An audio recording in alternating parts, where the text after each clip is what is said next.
एक समय की बात है। एक छोटे से शहर में परी नाम की प्यारी सी बच्ची रहती थी।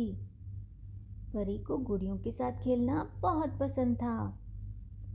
उसके पास तरह तरह की गुड़िया थी, लेकिन उसकी फेवरेट गुड़िया थी लबूबू।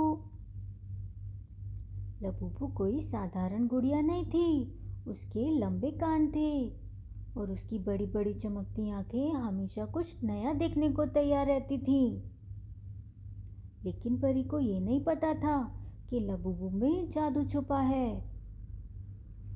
एक रात जब परी अपनी गुड़ियों के साथ खेलते खेलते सो गई, तभी कमरे में कुछ अजीब सी रोशनी फैली।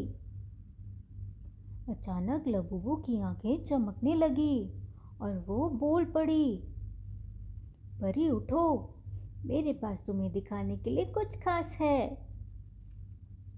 परी डर के मारे उठ गई, लेकिन जैसे ही उसने लबूबू की मुस्कुराहट देखी, उसका डर गायब हो गया।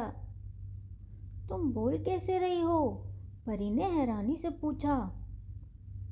क्योंकि अब तुम तैयार हो एक जादुई यात्रा पर चलने के लिए, लबूबू ने कहा।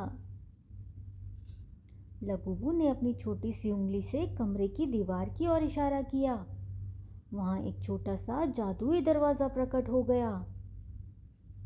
जैसे ही दरवाजा खुला, रंग बिरंगी रोशनी बाहर आई। परी ने लबूबू का हाथ पकड़ा और दोनों उस दरवाजे से अंदर चली गई। वह एक जादुई जंगल में पहुंच गई थी, जहां फूल बातें करते थे, पेड़ गाना गाते थे और तितलियां सोने की तरह चमकती थीं।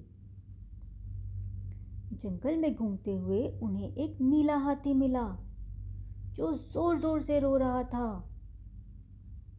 क्या हुआ हाथी जी? परी ने पूछा।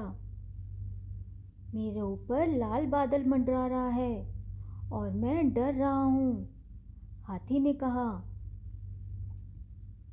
लबूबू ने अपनी टोपी से एक चमकदार पाउडर निकाला और उसे बादल की ओर उड़ाया। पल भर में वो लाल बादल एक इंद्रधनुषी गुब्बारे में बदल गया।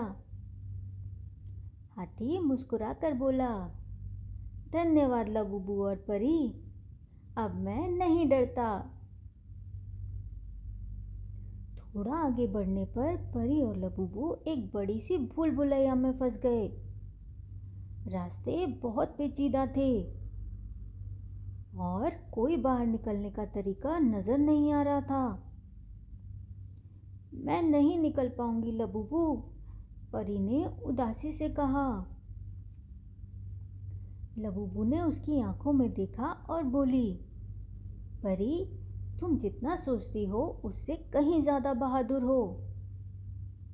परी ने आंखें बंद की और गहरी सांस ली और अपने दिल की आवाज सुनकर चलने लगी।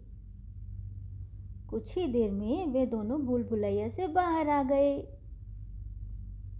जब जादुई दरवाजा फिर सामने आया, परी थोड़ा उदास हो गई। क्या हम फिर यहाँ आ पाएंगे? उसने पूछा। लबूबू मुस्कुराई। जब भी तुम्हें विश्वास और जादू की जरूरत हो, मैं आ जाऊंगी, बस दिल से पुकारना। जैसे ही परी अपनी आंखें खोलती है, वह अपने बिस्तर पर थी, लेकिन कुछ बदला हुआ था। उसकी लबूबू गुड़िया अब थोड़ा मुस्कुरा रही थी।